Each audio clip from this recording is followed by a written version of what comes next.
सावित्रीबाई फुले शिक्षण प्रसारक मंडळ संचलित शांतिनिकेतन प्राथमिक शाळा येथील सहशिक्षक मी M A Mahajan. Subject general science, standard 6, lecture number 7. Topic name diversity in living things and their classification. हा पाठ मी तुम्हाला आज शिकवणार आहे. Diversity in living things and their classification part 2. आपण या अगोदर पार्ट 1 मध्ये diversity in and classification in plants याविषयी माहिती घेतलेली आहे. या पार्ट्समध्ये आपण diversity and classification in animals याविषयी माहिती घेणार आहोत. Different animals have develop different shapes to survive in the environment.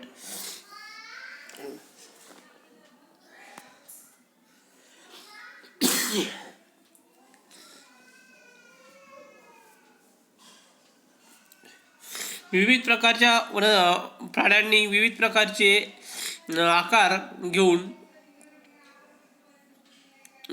या एन्व्हायरमेंटमध्ये जगत आहेत. There is a great variety in the body structure of animals too. आपण बघतो की विविध प्रकारच्या प्राण्यांमध्ये बॉडी स्ट्रक्चरमध्ये विविधता आपल्याला दिसून येते.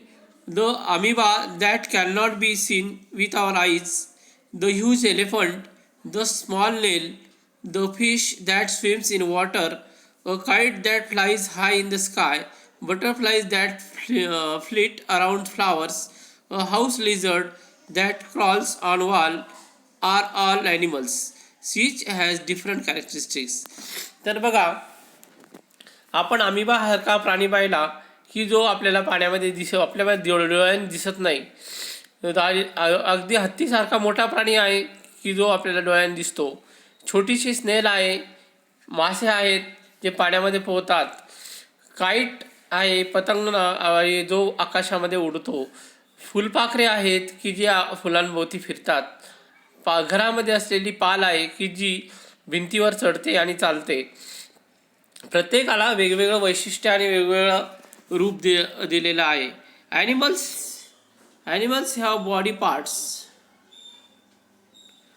Like head, neck, torso, tail, limbs for moment. प्राण्यांना विविध प्रकारचे अवयव असतात, जसे हेड, नेक, टॉर्सो आणि टेल आणि limbs. They have various organ system which carry on various functions inside their body. तर प्राण्यांना विविध प्रकारचे ऑर्गन्स आहेत, अवयव आहेत की जे वेगवेगळ्या प्रकारचे कार्य करत असतात. In this respect to there is a lot of diversity in animals. याच्यामध्ये आपल्या ॲनिमल्समध्ये विविध प्रकारची डायव्हर्सिटी आहे. तर आता बघू, can you tell what are the differences in the body structure of animals like snake, lizard, tiger, a fish, and eagle, hen, crab, housefly and earthworm, crocodile and grasshopper. तर आपण जर पाहिलं तर बॉडी स्ट्रक्चरमध्ये काय विविधता आहे ह्या प्राण्यांच्या, जसं स्नेक आहे, लिझर्ड आहे, टायगर आहे, फिश आहे, ईगल आहे आणि हेन आहे आणि क्रॅब, हाऊसफ्लाय आहे. असे विविध प्रकारचे प्राणी आहेत. अर्थवर्म, क्रोकोडाईल, ग्रासोफर, त्यांच्यामध्ये काय विविधता जर आपण पाहिलं त्यांच्यामध्ये विविध प्रकारची विविधता आपल्याला दिसून येते.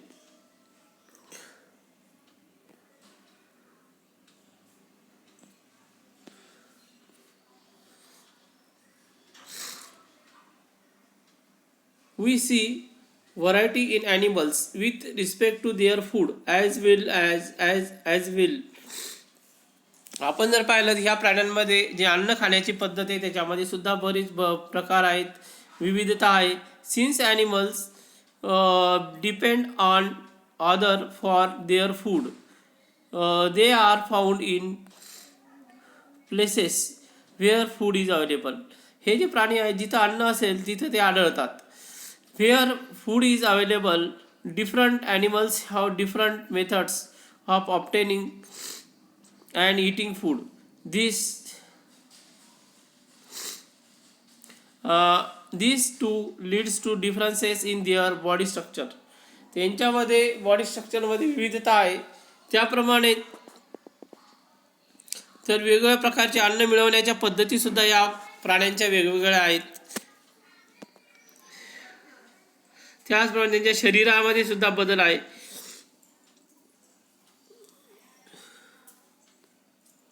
They take a drop of water from puddle and place it on a glass slide. Observe it under a microscope. तर तुम्ही एक छोटासा पाण्याचा थेंब घ्या आणि तो मायक्रोस्कोप खाली त्याला निरीक्षण करा त्याचं ठेवून. What do you see? तुम्हाला काय दिसेल? When a drop of water from a puddle is seen under a microscope, innumerable microbes can be seen moving around about in it. When a तर आपल्याला वेगवेगळ्या प्रकारचे मायक्रोब्स म्हणजे अति सूक्ष्म जीव त्या पाण्याच्या थेंबामध्ये आपल्याला मायक्रोस्कोप खाली दिसून येतील. You will see the continuously moving amoeba. तुम्ही त्याच्यामध्ये अमिबासारखा प्राणी बघू शकतात. Paramecium is also unicellular animal like the amoeba. तर पॅरामोशियम हा सुद्धा प्राणी अमिबासारखा त्या पाण्यामध्ये दिसतो. A horse, a bear, tortoise are multicellular animal. तर हॉर्स म्हणजे घोडा, अस्वल, टॉर्टाइज कासव यासारखे हे मल्टीसेल्युलर ॲनिमल्स आहेत. What is chain of bones in the centre of our back called? आपल्या पाठीच्या मध्यवर्ती कणा, ज्याला आपण पाठीचा कणा म्हणतो, त्या कण्यामध्ये जी अशी एक साखळी दिलेली आहे, साखळीसारखा भाग दिसतो हात लावल्यावर, तर त्या चेनला काय म्हणतात? त्याला आपण व्हर्टेब्रा असं म्हणतो. Animals with vertebral column and those without it form two groups known as vertebrates and invertebrates. मग आपल्या पाठीच्या कण्यामध्ये ज्यांना पाठीचा कणा आहे आणि त्याच्यामध्ये व्हर्टिब्रे आहेत त्यांना व्हर्टिब्रेट्स म्हणतात. आणि ज्यांना पाठीचा कणा नाही, ज्या प्राण्यांना किंवा ज्यांच्या पाठीच्या कण्यामध्ये व्हर्टिब्रेट्स नाहीत त्यांना इनव्हर्टिब्रेट्स असं म्हणतात. Snakes, birds, fish, kangaroo as also humans are vertebrate animals. म्हणजे जे स्नेक आहे, बर्ड्स आहेत, फिश आहेत, कांगारू आहे, यांना व्हर्टिब्रल कॉलम आहे पाठीमध्ये, म्हणून त्यांना व्हर्टिब्रेट्स असं म्हणतात. Animals such as snails, cockroaches, earthworms do not have vertebral column and therefore they are invertebrate animals. आता जसं स्नेल आहे, कॉक्रोचेस आहे, अर्थवर्म आहे म्हणजे गांडूळ, कॉक्रोचेस म्हणजे झुरळं आणि स्नेल म्हणजे गोगलगाय, यांना पाठीचा कणा नाही आहे म्हणून त्यांना आपण इनव्हर्टिब्रेट ॲनिमल्स असं नाव दिलेलं आहे, म्हणलेलं आहे. Name same animals which lay egg and others which give birth to their young ones. आता प्राण्यांचे पुन्हा दोन प्रकार आपण त्यांच्या रिप्रोडक्शन वरून आपण लावू शकतो की पुनरुत्पादन जेव्हा होतं तर त्यावेळेस काही प्राणी अंडी घालतात तर काही प्राणी हे पिलांना जन्म देतात. तर जे we have learn that producing another living things like your one cell is called reproduction. म्हणजे आपल्यासारखा दुसरा प्राणी जन्माला घालणे त्याला आपण रिप्रोडक्शन म्हणतो. A hen lays eggs and hatches them. कोंबडी आपला अंड घालते आणि त्याला हॅचिंग करते, त्याला उभवते. After few days the young chicks hatch out of the egg. काही दिवसानंतर त्या अंड्यामधून पिलं बाहेर येतात. A cow gives birth to calf. म्हणजे एक गाय आपल्या वासराला जन्म देते. Before that the calf grows within the cow body.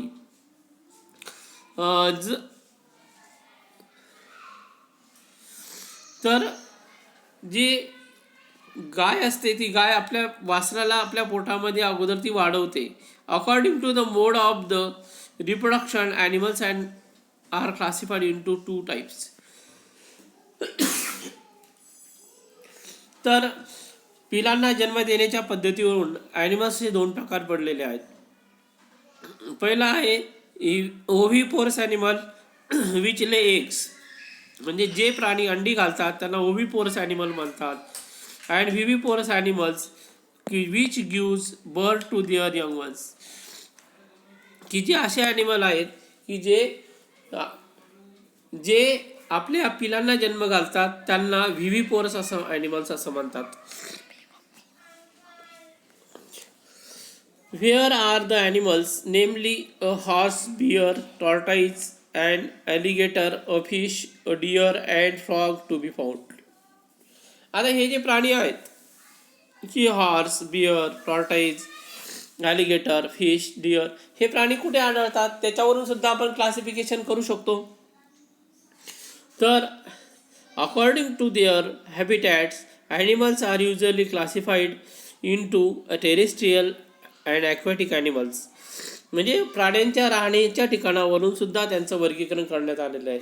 जे प्राणी जमिनीवर राहतात त्यांना आपण टेरेस्ट्रियल म्हणलेलं आहे, आणि जे प्राणी पाण्यामध्ये राहतात त्यांना ॲक्वॅटिक ॲनिमल्स म्हणलेलं आहे. However animals like frog, salamander and toad live in both places. तर काही प्राणी हे जमिनीवर पण आढळतात आणि काही प्राणी हे पाण्यामध्ये सुद्धा आढळतात. Land and water, therefore they are called amphibians animals. म्हणजे पाण्यामध्ये पण राहतात आणि जमिनीवर पण राहतात अशा प्राण्यांना आपण ॲम्फिबियन्स म्हणतो. त्याचं उदाहरण म्हणजे आपण फ्रॉग आहे. फ्रॉग म्हणजे बेडूक. बेडूक पाण्यातही राहतो आणि जमिनीवर सुद्धा राहतो. A kite and eagle, a crow, a butterfly, honey bee, all fly in air. आता kite, crow, butterfly, honey bee हे सगळे आकाशामध्ये उंच हवेमध्ये उडतात. Through they live in different places, ते वेगवेगळ्या ठिकाणी राहतात. These animals are said to have aerial mode of life. या प्राण्यांना एरियल मोड ऑफ लाईफ असतो, ते कुठेही हवेमध्ये फिरत असतात. तर what are the different criteria use to classify animals. तर वेगळ्या कोणकोणत्या पद्धती ॲनिमल्सचं क्लासिफिकेशन करण्यासाठी वापरण्यात आलेले आहे.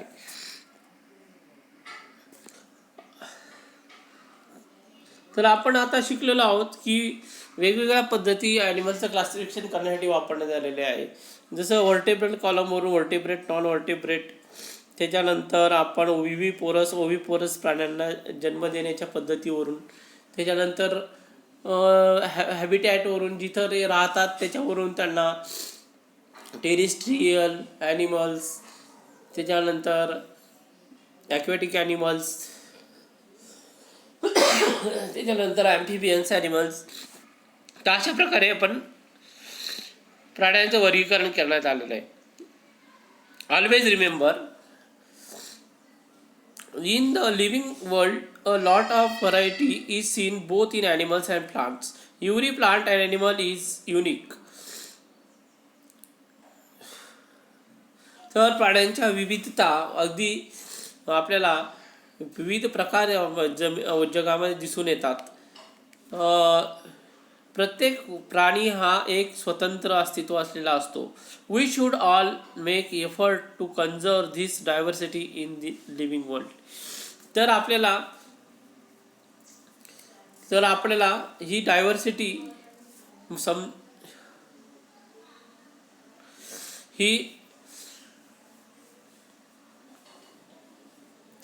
आपल्याला यासाठी थोडीशी मेहनत घ्यावी लागणार आहे ही डायव्हर्सिटी समजून घेण्यासाठी. व्हॉट वी हॅव लर्न, आपण काय शिकलो. Plants are classified on the basis of their height and shape of stem, period of life cycle and habitat.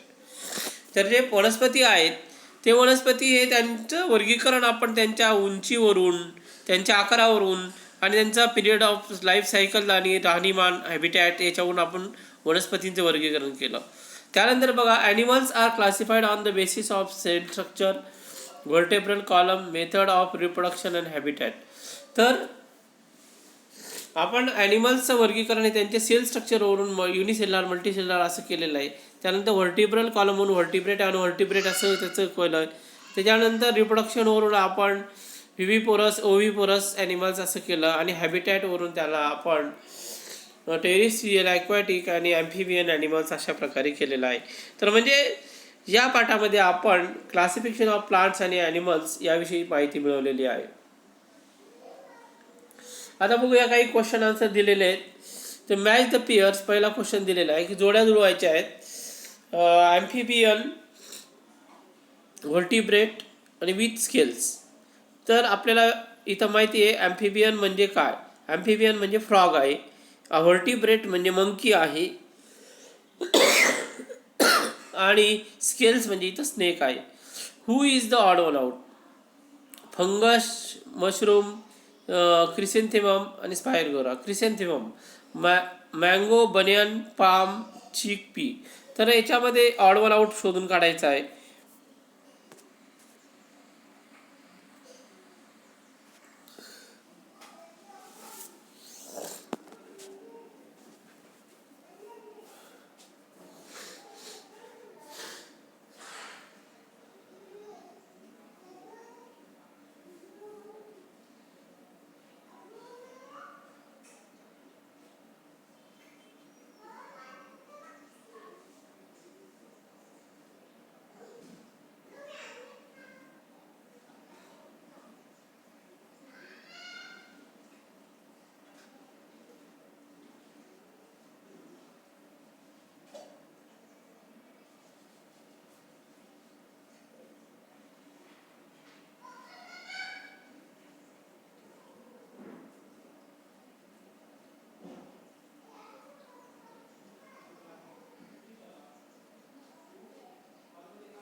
तर दुसरा आहे मँगो, बनियन, पाम आणि चिक पी.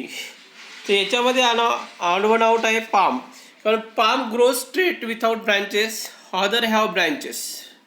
त्याच्यानंतर आपण बघतो आहोत sunflower, grape, orange, lemon, hibiscus. तर याच्यामध्ये हिबिस्कस हा ऑड वन आउट आहे, कारण hibiscus is a flower other are fruits. त्याच्यानंतर पुढचं आहे सनफ्लावर, बनियन, जवार आणि बाजरा. याच्यामध्ये बनियन हे ऑड वन आउट आहे. Banyan is a perennial plant and others are plant not. Guava, radish, carrot and beetroot. तर याच्यामध्ये guava is a fruit, others are roots. Deer, fish, man, worms. Fish हे terrestrial animal आहे आणि worms other are vertebrate animals. आता बघा fruits.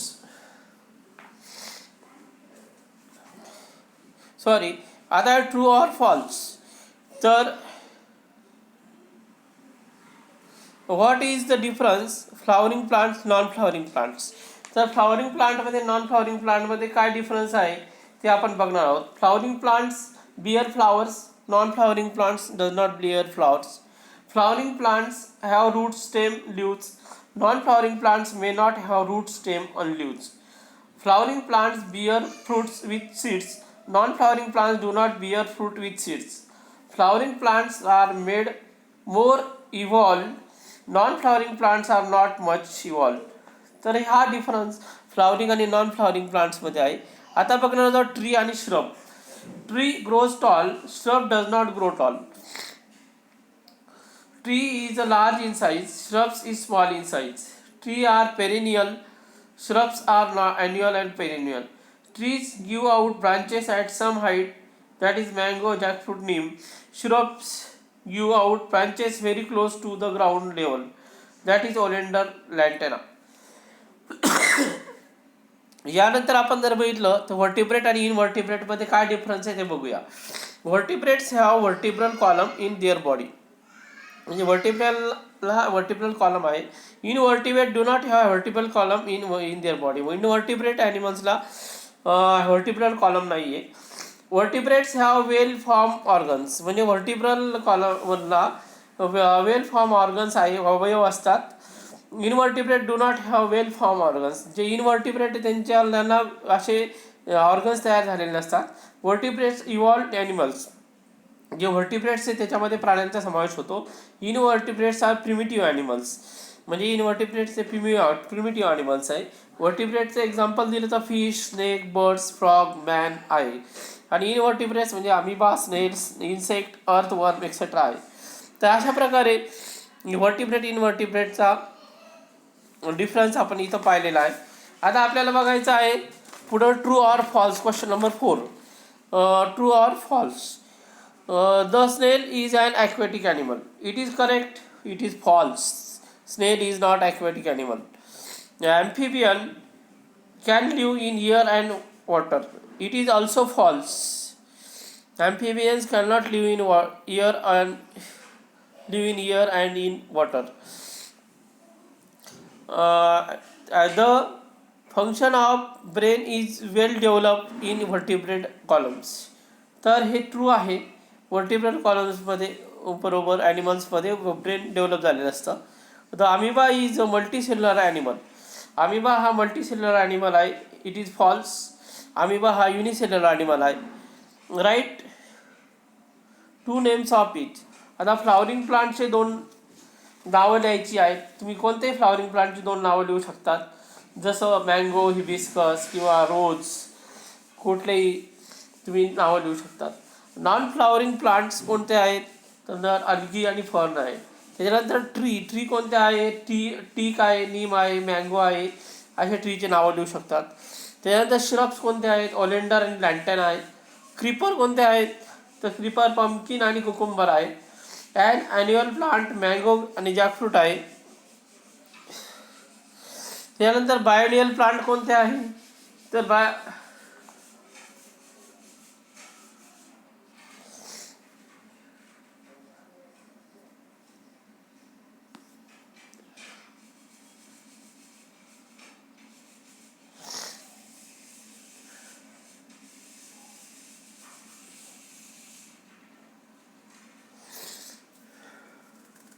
तर अशा प्रकारे इथं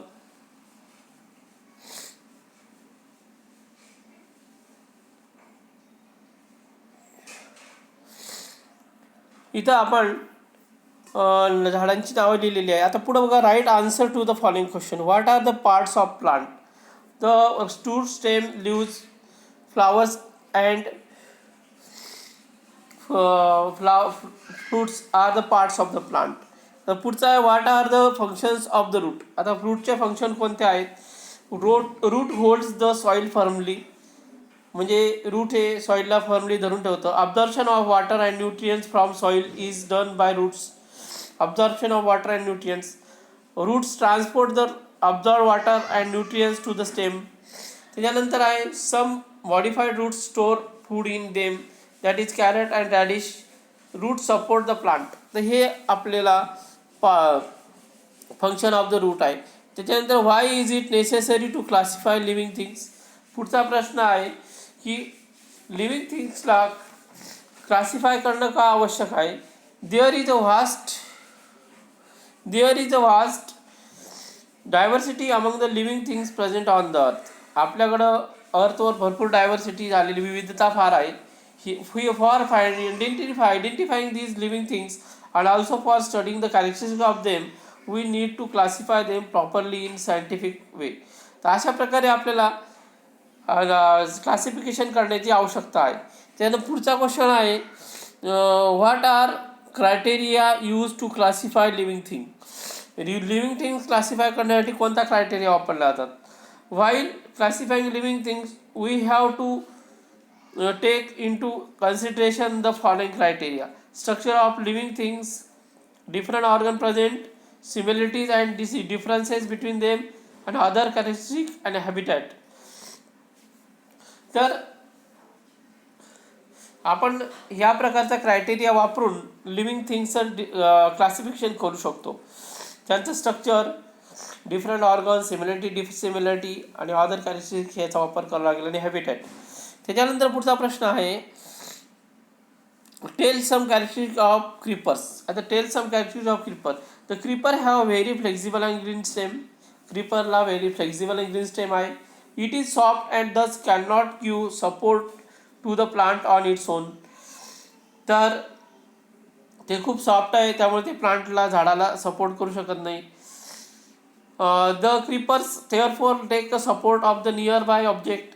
क्रीपर्स जवळच्या वस्तूंचा सहारा घेतं. Creepers have aerial roots. क्रीपरला एरियल रूट्स आहेत. On spring like tendrils. त्याला स्प्रिंगसारखे गोलाकार वलय आहेत, गोल गोल भाषे आहेत. For such support some creepers spread horizontally on the ground. काही क्रीपर्स हे जमिनीवरच पसरतात. तर अशा प्रकारे आपल्याला कॅरेक्टरिस्टिक्स ऑफ क्रीपर्स इथं सांगितलेलं आहे. आता पुढचा प्रश्न आहे, एक्सप्लेन द कॅरेक्टरिस्टिक्स ऑफ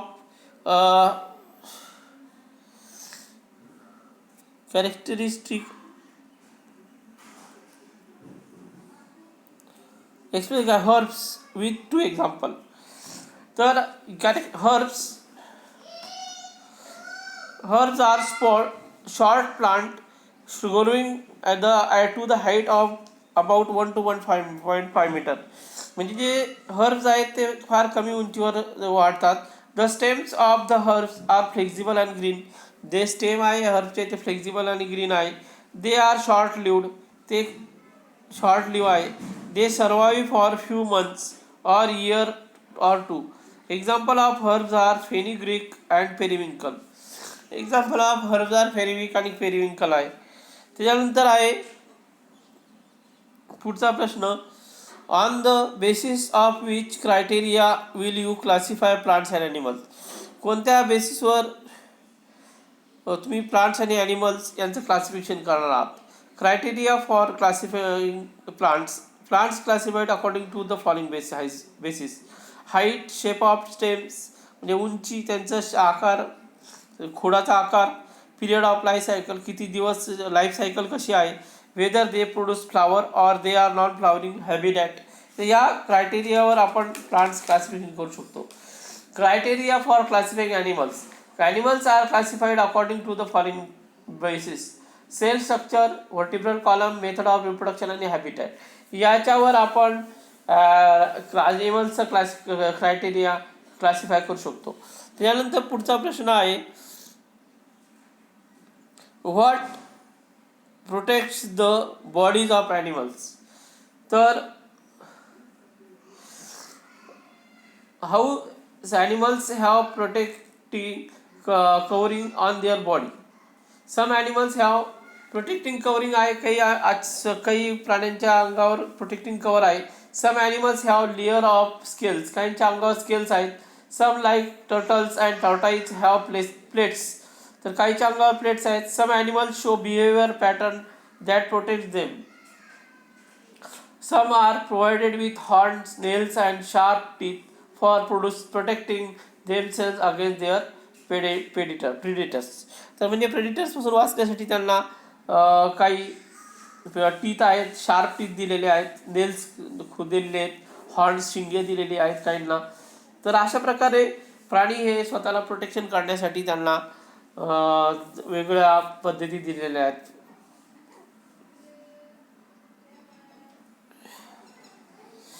आता पुढचा आहे, draw the figure of plant to show the parts namely the root, stem and leaves in it. तर आपल्याला इथं पुस्तकामध्ये आपल्याला फिगर दिलेली आहे, त्यावर आपण रूट, स्टेम, लीव्ज, फ्लावर यांची आकृती काढू शकतो. आता त्याच्यासोबत एक ॲक्टिव्हिटी पण दिलेली आहे आपल्याला. बघा ॲक्टिव्हिटी काय, visit a plant nursery and classify the plants there. आता एखाद्या नर्सरीला भेट द्यायची आहे आणि तिथले विविध प्रकारचे जे वनस्पती आहेत त्या वनस्पतींचं क्लासिफिकेशन करायचं आहे. Visit a zoo and obtain information about the diversity in animals. एखाद्या प्राणी संग्रहालयाला भेट द्या आणि तिथल्या वनस्पतीमध्ये प्राण्यांमध्ये असलेली विविधता याच्याविषयी माहिती जमा करायची आहे.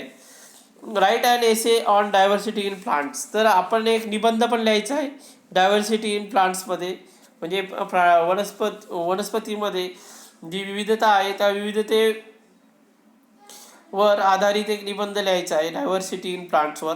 Collect seeds of various plants during summer and throw them in open spaces. Fallow land moorland hill during the rainy season. तर विविध प्रकारच्या वनस्पतींच्या बिया जमा करायच्या आहेत, सीड्स जमा करायचे आहेत आणि त्या बिया जमा करून नंतर ओपन जागा जिथं असेल, डोंगराळ भाग किंवा जिथं फॉलो लँड असेल, हिल्स टेकड्या असतील त्या ठिकाणी त्या टाकून द्यायच्या पावसाळ्याच्या दिवसामध्ये. पाऊस जेव्हा येईल तेव्हा, पाऊस येणार असेल त्यावेळेस, आणि त्यामुळे झाडं तिथं वाढणार आहेत जंगलामध्ये. तर अशा प्रकारे इथं हा लेसन चॅप्टर संपलेला आहे. आणि यानंतर पुढचा चॅप्टर आहे डिसेस्टर मॅनेजमेंट म्हणजे आपत्ती व्यवस्थापन. या पाठामध्ये आपल्याला आपत्ती व्यवस्थापनाविषयीची माहिती मिळणार आहे. डिसेस्टर मॅनेजमेंटविषयीची माहिती आपण घेणार आहोत. तर हा जर व्हिडिओ तुम्हाला आवडला असेल तर तुम्ही याला लाईक करा. आमच्या SPSPM औरंगाबाद हे चॅनल सबस्क्राईब करा. Okay, thank you. Good day.